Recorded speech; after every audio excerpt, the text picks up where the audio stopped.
Добрый день, уважаемые телезрители. В эфире программа «Учур маселеси». Ее ведущий Эрмек Куренкеев. Сегодняшняя наша тема – проблемы и возможности на страховом рынке страны. Сегодня мы поговорим о работе страховых организаций и их достижениях. Сегодняшние наши гости – заместитель генерального директора страховой компании АТМ «Полис» Нурсултан Амантуров, начальник управления страхования и перестрахования ОАО «Государственная страховая организация» Ахтан Турумбеков и главный специалист чуйского филиала ОАО ГСО Кенжебек Кадырбаев.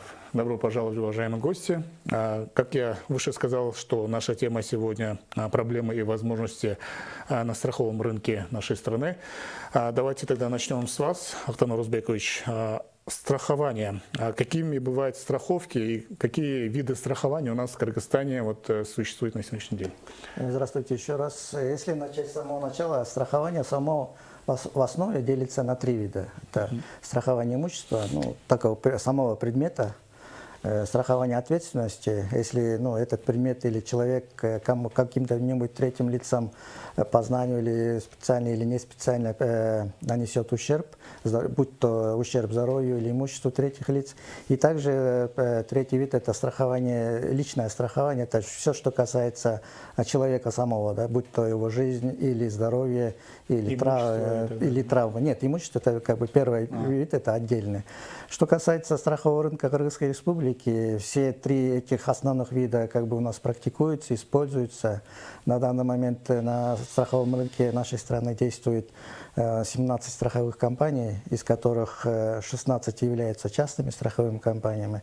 И одна из них, которую я здесь представляю, государственная страховая организация, является полностью государственной. Сколько лет вы на рынке? Государственная страховая организация была создана в 2015 году. В конце этого года, дай бог, мы будем отмечать юбилей. А вот скажите, есть обязательное страхование и добровольное страхование. В чем разница? Можете разъяснить? Обязательное страхование, оно регулируется на законодательном уровне, оно вводится специальными законодательными актами и является обязательным к исполнению, будь то страхование ответственности или... в основном это бывает страхование ответственности, кроме, что касается нашего рынка, исключительно одного вида, которым наша организация тоже занимается, это страхование обязательное страхование жилых помещений. Добровольные виды страхования регулируются они как бы страховыми компаниями самими, существуют свои соответствующие правила страхования, и там как бы будь то тарифная политика или регулирование, она более, можно сказать, лояльная. Кенжебек, у меня к вам вопрос. Скажите, пожалуйста, с начала года в Кыргызстане, вы как представитель филиала Чуйской области, Чуйского филиала, сколько было застраховано граждан и по каким видам страхования? Здравствуйте. На сегодняшний день по видам ОСАГО, КАСКО, обязательно страхование жилья, также и добровольное страхование имущества. В общей, на сегодняшний день по итогам это получается по жилищному фонду 205 294 в количестве. Общий именно это и жилищный фонд, а застраховано 11 753. Как вы сказали, что ваше страхование, государственная страховая компания уже несколько лет уже идет активную информационную кампанию. А на сегодняшний день какие если данные граждане, они насколько информированы именно деятельностью страховых компаний? Информированы полностью по социальным сетям. У нас, имеется в Инстаграме страницы есть. Также мы проводим совместно именно с представителями ГАИ, тоже разъяснительной работы именно жителями. Обязательное страхование, это ОСАГО, ОСЖ и так далее. Многих интересует, у нас ОСАГО много раз передвигалась реализация страхования, а с 1 июля уже будет в обязательном порядке. Скажите, пожалуйста, нашим гражданам, в чем преимущество именно ОСАГО? Кто из вас? Ну, можно будет, если я, наверное, добавлю. На самом деле, как бы закон об обязательном страховании автогражданской ответственности, он был принят еще, можно сказать, даже в 2015 году. Просто он вошел в силу где-то около 2019 году. И, как вы уже ранее сказали, действительно, как бы отодвигался не сам закон, а меры за невыполнение данного. То есть штрафные санкции? Да, штрафные санкции сами отодвигались. Сам по себе закон действует. Наши граждане, в принципе, не дожидаясь самих штрафных санкций, могут им, можно сказать, воспользоваться. Да. Преимущество в том, что, вот смотрите, на улицах у нас в последнее время творится как бы не очень хорошая ситуация, много получается аварий, много дорожно-транспортных происшествий. Даже если, находясь за рулем, ты по незнанию или не специально, если даже третьим лицам нечаянно нанесешь вред, приходится как бы расплачиваться, это тоже как бы больно бьет по карману, как говорится сейчас, всем нелегко. Поэтому мы бы, как представители страховой сферы, как государственная страховая организация, хотели бы призвать наших граждан воспользоваться данным видом страхования, чтобы обезопасить себя от возможных будущих потерь в случае, если они попадут в дорожно-транспортное происшествие. Вот у многих, например, развитых странах, когда вот люди сталкиваются именно в ДТП, они не паникуют, они просто звонят страховой компании или там и так далее. То есть страховой агент все решает на месте. Да. Ну, в развитых странах, соответственно, и сфера страхования соответственно очень развита. И некоторые наши коллеги, с которыми мы на разных мероприятиях, возможно, за рубежом, в разных конференциях, форумах встречаемся, они крайне удивлены, что нам приходится применять такие виды меры, как штрафные санкции. Они не понимают, зачем людей штрафовать. А мы им говорим, если не штрафуем, то как бы не пользуются. То есть у них это не принято? Да, они не представляют, как можно без страхования, как бы, да. можно сказать, они же практически все страхуют. Да, они просто страхуют все, и расходы на страхование у них занимают очень важную статью расходов. Там у них, по-моему, помимо страхования автотранспортного, они, по-моему, работу страхуют. Да, там, все, что можно, они, страхуют. Конечно, страхуют все, что даже можно. Путешествия страхуют. Это обязательно страхуют путешествия, не говоря уже о своей жизни и здоровье. Да. У меня вопрос, Нурсултан Амантурович, вам. Вот ваша компания действительно одни из первых страховых компаний, успешных компаний. Какие виды страхования в вашей компании есть на данный момент? И вот, какие виды страхования пользуются популярностью у вас? Спасибо. Да, как вы отметили, наша компания, она наряду с другими первооткрывателями Именно страхового? Да, в 2001 году. Вот, и успешно сейчас, динамично, можно сказать, развивается. И самые такие актуальные виды страхования у нас в Кыргызстане, то есть в частности нашей компании, да, это страхование выезжаешь за рубеж. На данный момент тенденция она показывает, что наши граждане все активнее пользуются туризмом. Да, и один из требований, это, то есть того или иного государства, это страхование, выезжаешь за рубеж, то есть надо застраховать здоровье от непредвиденных увечий, так сказать. Да? Другой вид, это традиционно автовладельцы, КАСКО, ОСАГО. Вот, в принципе, и сейчас тоже один из видов страхования, который динамично берет обороты, это добровольное медстрахование. Владельцы, то есть не владельцы, а вот юрлица, да, они как дополнительный соцпакет для своих сотрудников берут этот вид страхования. Это частная организация, да? Да. То есть они пользуются страховой компанией, они страхуют медицинские и так далее, да? Да, все расходы там по программе каждой компании мы предоставляем индивидуальные программы. Вот, в рамках этих программ все расходы по медицинские расходы, да, так можно сказать, покрываются за счет страховой компании. Астан Урзбекович, у меня такой вопрос. Вот, многих, наверное, телезрителей интересует вот, ОСАГО и КАСКО. Чем они отличаются?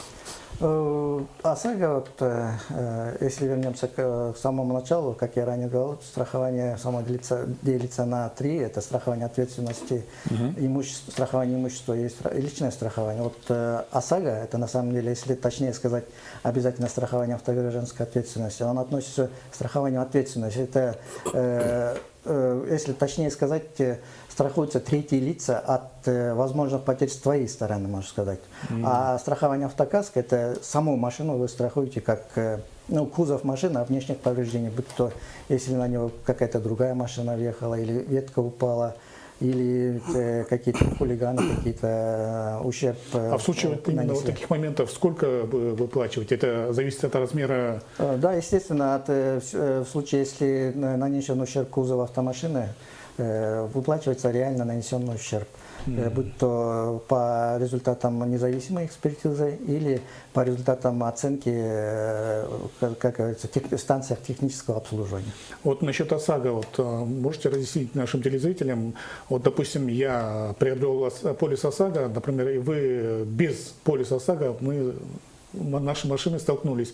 В таком случае как будет? Если у вас имеется полис обязательного страхования автогражданской ответственности, а у меня и она отсутствует, если в случае, если мы с вами попали в дорожно-транспортное происшествие, тут все зависит от результатов экспертизы дорожных служб. И кого они признают виновным. Если признают виновным владельца полиса по обязательному страхованию, то тогда все мои расходы будут возмещены, скажем так, вашей страховой компании. А если признает виновной мою сторону, которая не имеется страхового полиса, тогда все расходы я буду вынужден возместить за свой счет. А вот насчет ОСАГО и КАСКО, если автовладелец уже добровольно застраховал свою ответственность, то есть ОСАГО, нужно ли ему получать, то есть с КАСКО, нужно ли ему получать ОСАГО? Знаете, это совершенно разные виды. Страхование КАСКО это относится к добровольному виду, а ОСАГО это обязательно. И независимо у него имеется страховка КАСКО или не имеется, он должен будет приобрести страховой полис ОСАГО. Кенчебек, у меня к вам вопрос. Вот, наша тема сегодня — проблемы и возможности. Вот какие вы видите проблемы развития страхования у нас в Кыргызстане? Как вы думаете? Ну, на протяжении, если общий взять, то с 2015 года, то есть закон принят именно о страховании. И за последние, наверное, 2 года он уже набирает обороты, так как именно при поддержке и глав, получается, нам имеется в виду государства и кабинета министров. Таково, наоборот, я бы сказал, что интенсивный рост идет. Сравнительно с теми годами на сегодняшний день. И и граждане тоже понимают, ну и плюс информационная база тоже очень такая хорошая. Астан Урзбекович, а вы как думаете, вот, в чем проблема? Самая основная проблема — это отсутствие информации у населения, мы так думаем, потому что у многих еще нет достаточной информации, что можно пользоваться такой услугой, таким инструментом, да, где, заплатив незначительную сумму, в случае, если наступление страхового случая, можно возместить реальный ущерб. И наша задача и наших коллег из других страховых компаний, в частности, еще вместе мы состоим вместе в ассоциации страховщиков Кыргызской Республики. Мы, объединившись совместными усилиями, должны донести до основных слоев нашего населения о том, что вообще существует такая вещь, как страхование, что она нужна, что она для их же блага, которым можно грамотно пользоваться, да, а не как воспринимать его в штыки, воспринимать его как один из видов дополнительного налога. На самом деле, если им пользоваться, это на самом деле для самого населения это нужно, чтобы социальная напряженность спала на дорогах, можно сказать, чтобы при случае, если ДТП, просто как вы ранее сказали, участники ДТП обменялись номерами, контактами своих страховщиков, и все эти остальное все решали бы страховые компании. Нурсултан Амантурович, вот ваша компания уже с начала нулевых уже работает, у вас, наверное, внушительная клиентская база есть.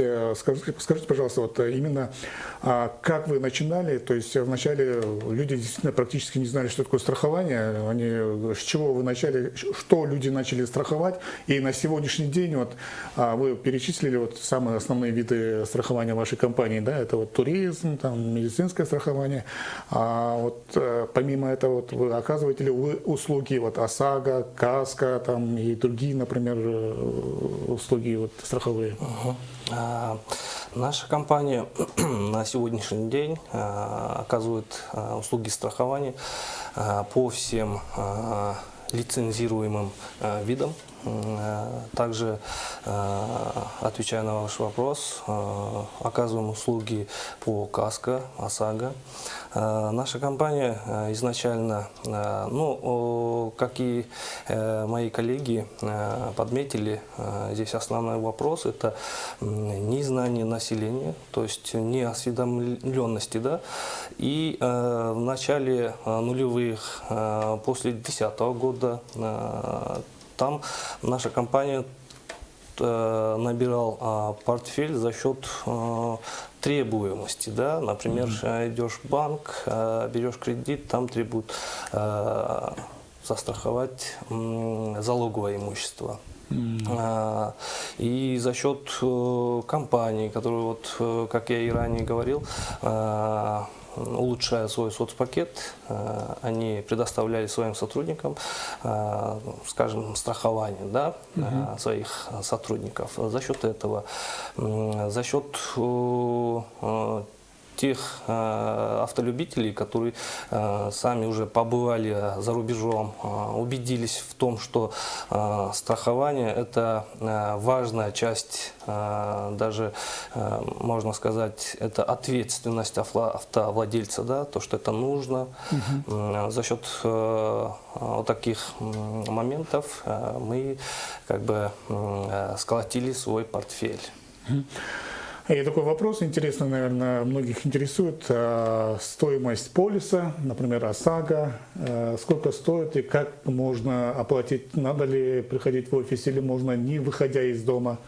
На самом деле, как бы, стоимость полиса ОСАГО определяется по 5-6 критериям, да, это будь то возраст, стаж вождения водителя, категория самого транспортного средства, легковая, грузовая или внедорожник, потому что, согласитесь, уровень ущерба, нанесенный легковой автомашиной, никак не сравним с уровнем ущерба, нанесенного грузовой автомашиной. Соответственно, от этих критериев также есть критерии, согласно которым наличие диагностического технического осмотра автомашины, или если автомашина зарегистрирована в другом иностранном государстве. Соответственно, таким автомобильным средством как бы стоимость ОСАГО именно наша республика обходится существенно дороже. Вот, например, я со стажем 15 лет вождения, и моя машина 2003 года, легковая машина, сколько я должен оплатить? Объем, например, 2,5. Если автомобиль это объемом до 2 кубических сантиметров, это в год примерно 2170 сомов.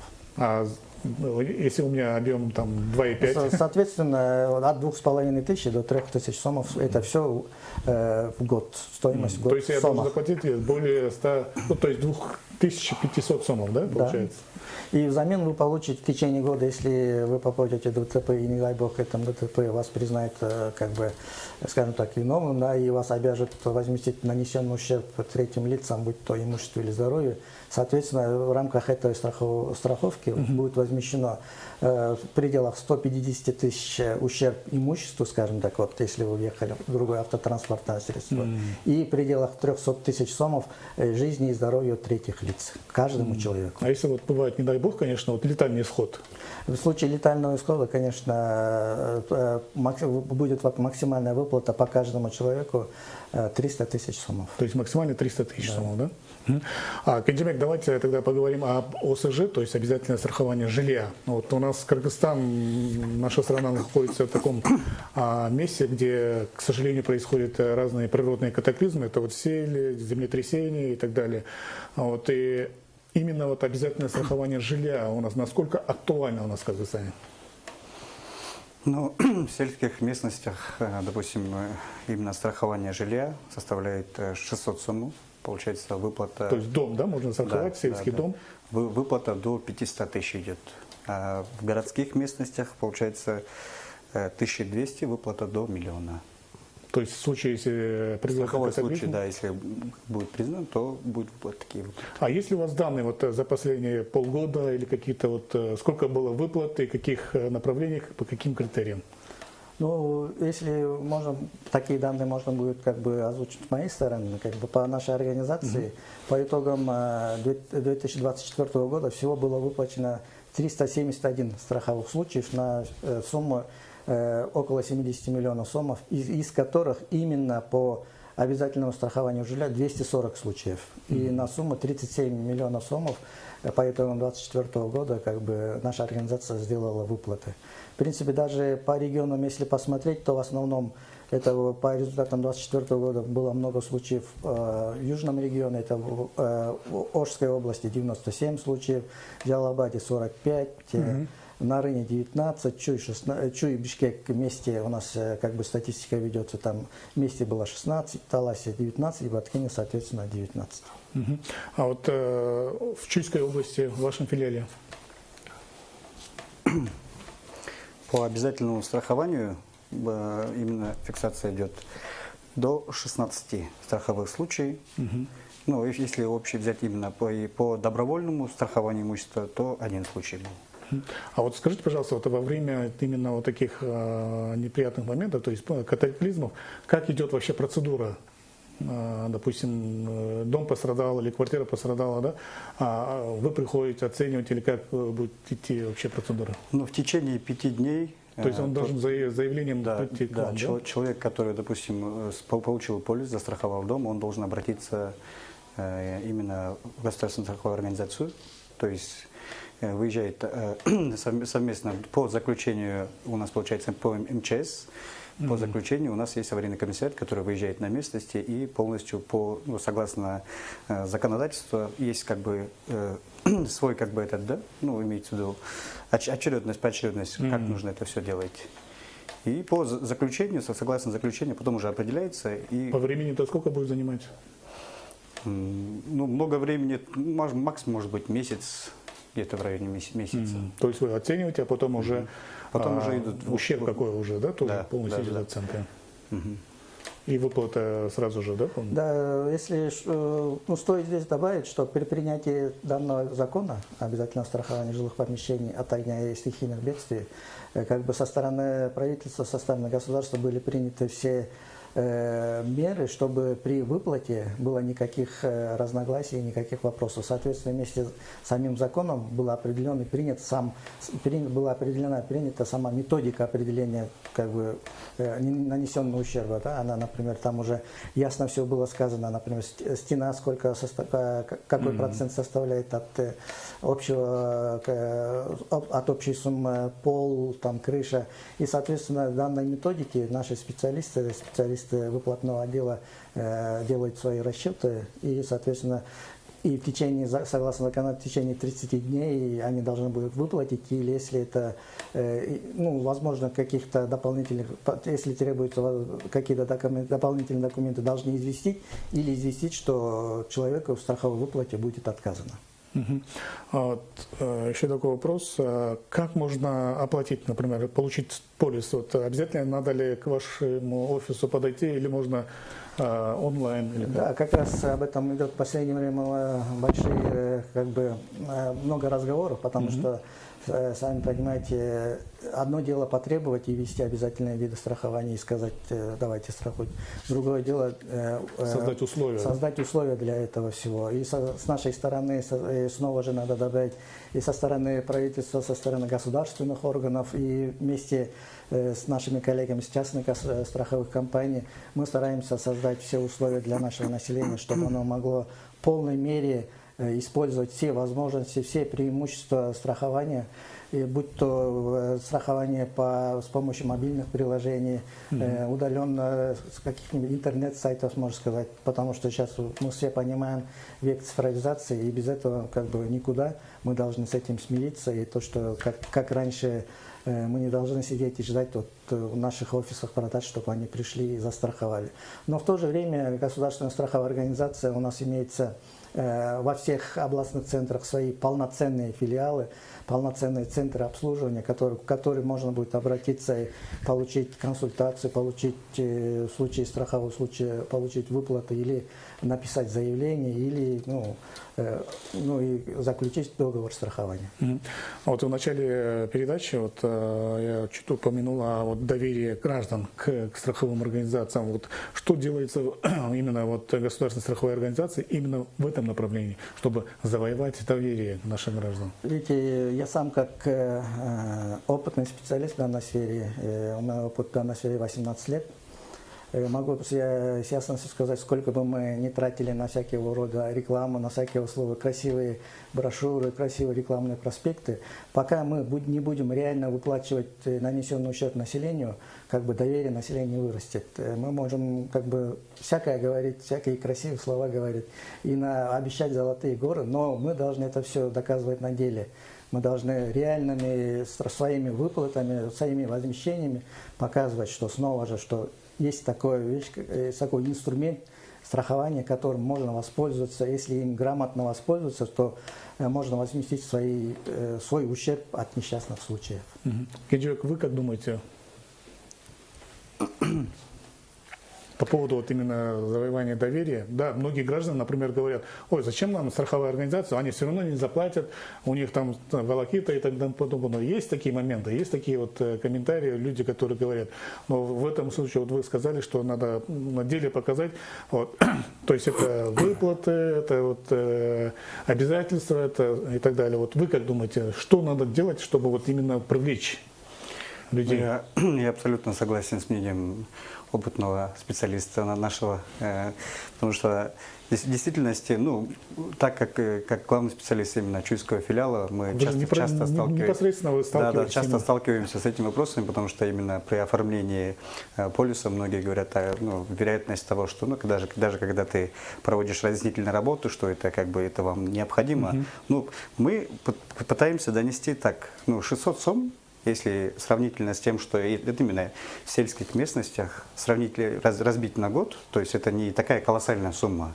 А таких случаев бывает, то есть никто от этого не застрахован. Поэтому лучше застраховать и получить, если даже это будет считаться страховым случаем, получить энную сумму, хоть какая-то будет поддержка именно со стороны, потому что это же при поддержке государства идет.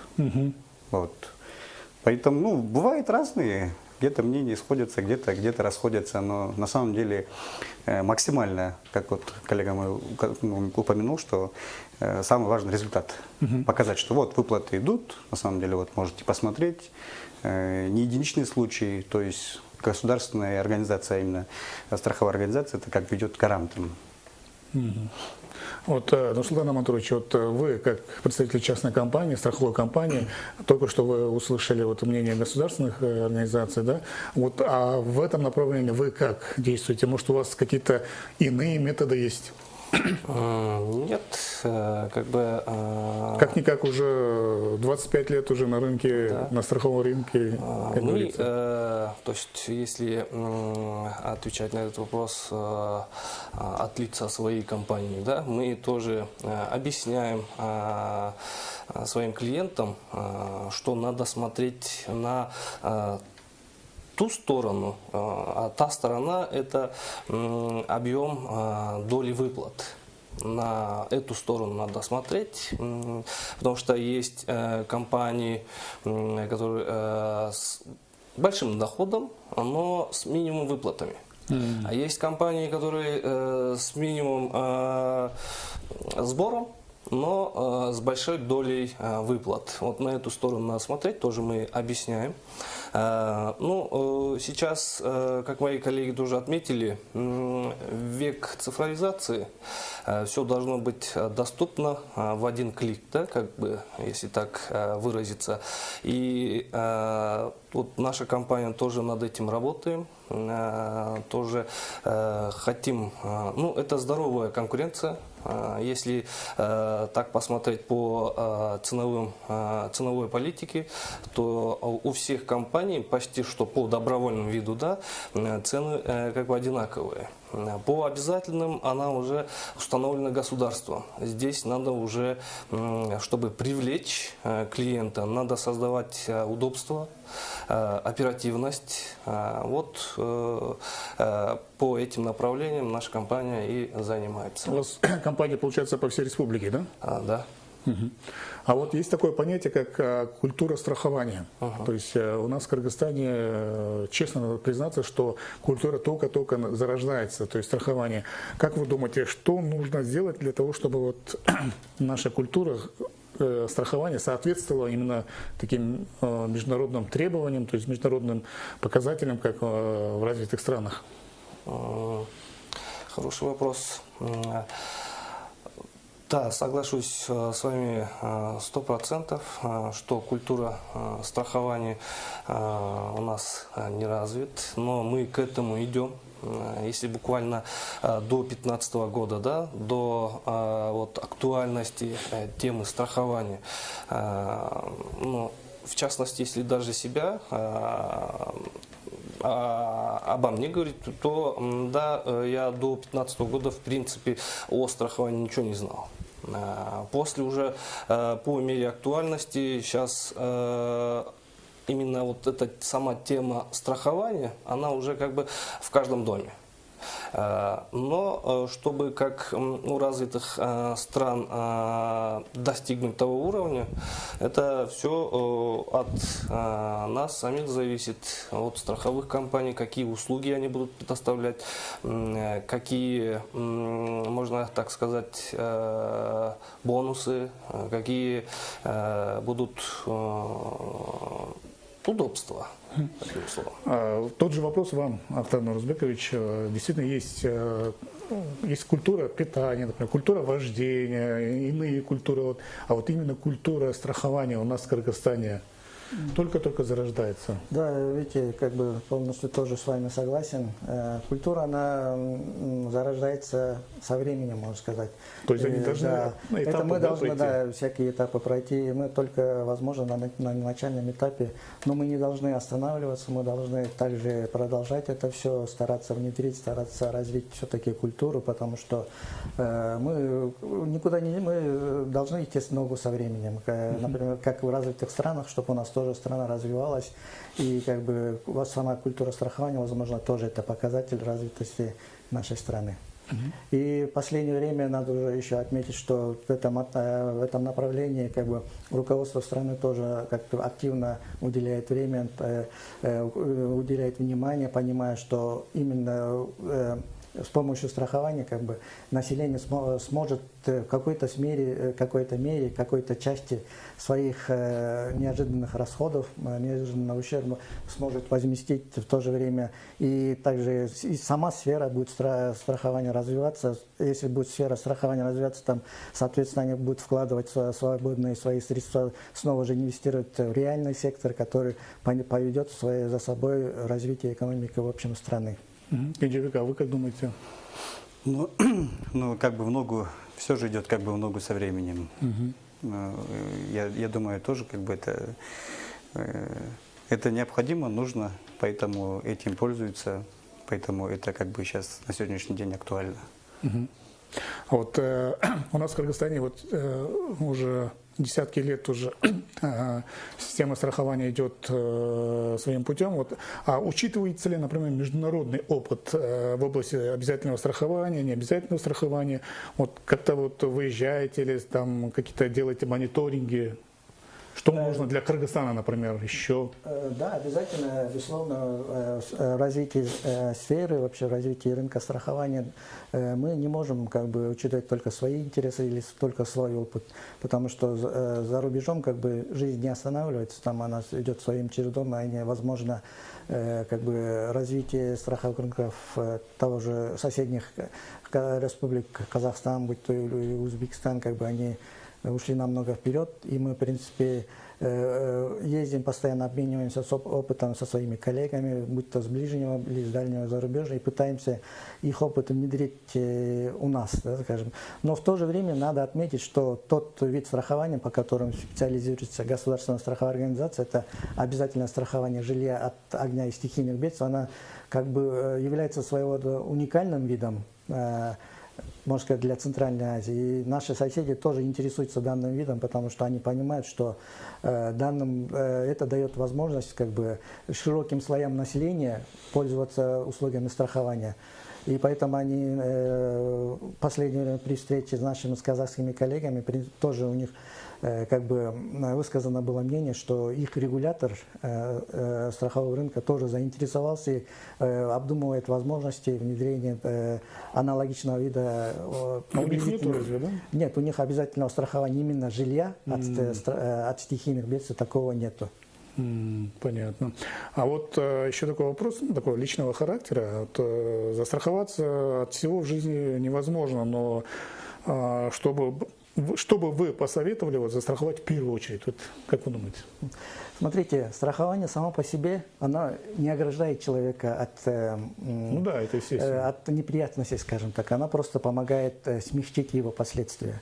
Поэтому, как работник государственной организации, я бы, конечно, рекомендовал сначала исполнить нормы законодательства. Если какие-то виды страхования являются обязательными в части как бы именно у вас, да, скажем, если вы автолюбитель. Есть также у нас обязательные виды страхования, которые относятся к работодателям, есть виды страхования, которые относятся к организациям, которые эксплуатируют опасный производственный объект, или те организации, которые перевозят опасный груз. Я бы посоветовал и призвал их на минимум хотя бы исполнить нормы закона и заключить договор именно обязательного страхования. А в последующем, конечно, по мере как бы необходимости, по мере как важности, да, конечно, по важности мы всегда говорим, будьте здоровы, это значит, соответственно, застраховать жизнь и здоровье. Соответственно, потом я дальше посоветовал бы застраховать все-таки ответственность, потом застраховать имущество. Вот у меня к вам вопрос. Наверное, многие иностранцы тоже обращаются к вам. То есть, когда мы посещаем другие страны, мы обязательно там страхуем там все, здоровье, там, путешествия, там все. А вот иностранцы, когда к нам приезжают, вот, они вот тоже обращаются, наверное, вот, к частным компаниям страховым. Что они страхуют? Вот, какие-то, может быть, новшества, может, они предлагают или что, как? Ну, для начала надо сказать, что зарубежный опыт и наш опыт, также виды страхования, то есть они не разнятся. Мы тоже предоставляем услуги, то есть в частности по всему Кыргызстану и те же другие компании, то есть в рамках международного стандарта. И как таковых новшеств, ну, вот по крайней мере, я не видел. Вот вначале вы упомянули вот, страхование туризма, да? То есть человек, если, допустим, я хочу с семьей отдохнуть, например, в других странах, мы, если страхуем, что именно, вот именно здоровье или саму вот, процедуру путешествия, или как? Как вам просто люди, процедура как идет? От непредвиденных расходов, именно связанных со здоровьем. Это может быть, вот, не дай бог, да, вы в чужой стране, ну, Ну, самый обычный это насморк, так скажем, грипп. Вы не знаете, например, языка той страны, не знаете телефонов, куда обратиться. Вот. По страхованию именно этого вида, там есть наши ассистентские компании за рубежом, которые могут оказать услуги почти в любой части земли. Да? Например, скажем, человек, турист поехал в Таиланд, не знает тайского, английского, он звонит по горячим линиям нашим партнерам ассистентской компании, все объясняют ситуацию, да, полную, и они уже, наша ассистентская компания направляет, перенаправляет их на те или иные больницы, учреждения. Там им оказывают полную услугу медицины. Такое бывает, даже они ничего не оплачивают, уходят, за них страховая компания. Иногда бывает, потому что не все страны как бы по этой программе работают. Бывает, они со своего кармана оплачивают, собирают все документы, приходят у нас уже здесь непосредственно возмещают эти понесенные расходы. Автонов Узбекович, у нас вот буквально пару минут осталось. А чего вы ждете в ближайшем будущем для страхового рынка и для вот своей государственной компании, и для себя лично? И, пользуясь моментом, вы можете обратиться к нашим телезрителям о преимуществах страховки. Ну, самое первое, это в преддверии ожидания именно от внедрения массового внедрения именно обязательного страхования автогражданской ответственности, мы ожидаем и вообще весь рынок, возможно, и вообще страховая сфера вообще ожидает, чтобы наконец-то страхование как бы ушло в массу, ушло в население, да, чтобы они через вот этот обязательный вид страхования наконец-то ознакомились. Сколько процентов застраховано, например, у вас есть данные? Я могу сказать данные только по обязательному страхованию жилья. Это по обязательному страхованию жилья, если у нас официально в стране зарегистрировано 1 250 000 жилых помещений, из них на 1 мая застраховано 322 тысячи, что охват составляет 25%. Тут, видите, нужно отметить, что буквально год, максимум 2 назад этот охват не превышал 10%, что показывает, что последние несколько лет в части отрасли страхования еще именно вот обязательному страхованию жилья начало уделяться большое внимание, потому что населению снова же, повторюсь, дали именно на руки им возможность самим с помощью такого инструмента обезопасить себя от будущих как бы неприятностей. Да, вот согласитесь, оплатив в сельской местности 600 сомов, это если на каждый месяц поделить, это по 50 сомов. В случае неприятных ситуаций, стихийных бедствий или пожара, то можно получить выплату до 500 тысяч сомов. Что, в принципе, в нынешней ситуации, мы считаем, тоже как бы неплохо. Так, Кендибек, вы как можете воспользоваться моментом и обратиться к гражданам? Вот, в чем преимущество, как вы думаете, надо ли страховать? Ну да, страховка это на сегодняшний день очень актуальная тема, как и, как бы, не хочу повторяться, обязательно страхование автогражданской ответственности перед третьим лицом во избежание, как вот коллеги мои ранее упомянули, что именно расходов, которые бьет по карману, то есть и суды, всякие именно вот эти процессы, вот эти, как бы, это время, это здоровье, это деньги, то есть то, что бьет на сегодняшний день. Поэтому я бы призвал, пользуясь случаем, как бы всех проявлять именно гражданскую ответственность при оформлении обязательного страхования автогражданской ответственности, а также обязательное страхование жилья. Как бы депутат этого не застрахован, поэтому лучший вариант это минимум вложения, максимум, не максимум, но хоть какая-то помощь. Ваше слово. Да, безусловно, от зависимости от образа жизни надо страховаться. Я тоже призываю граждан к страхованию в зависимости от образа жизни. Если работаешь в войсковой части, то есть отрасли, надо обязательно застраховать жизнь и здоровье. Там, если автолюбитель, обязательно имущество свое застраховать. Большое вам спасибо за то, что уделили время и сегодня пришли в нашу студию. Уважаемые телезрители, мы сегодня обсуждали проблемы и возможности на страховом рынке Кыргызстана. У нас сегодня в гостях были заместитель генерального директора страховой компании «АТМ Полис» Нурсултан Амантуров, начальник управления страхования и перестрахования ОАО «Государственная страховая организация» Автан Турунбеков и главный специалист чуйского филиала ОАО ГСО Генджибек Кадырбаев. Вам большое спасибо. На этом наша программа подходит к концу. Оставайтесь на нашем канале.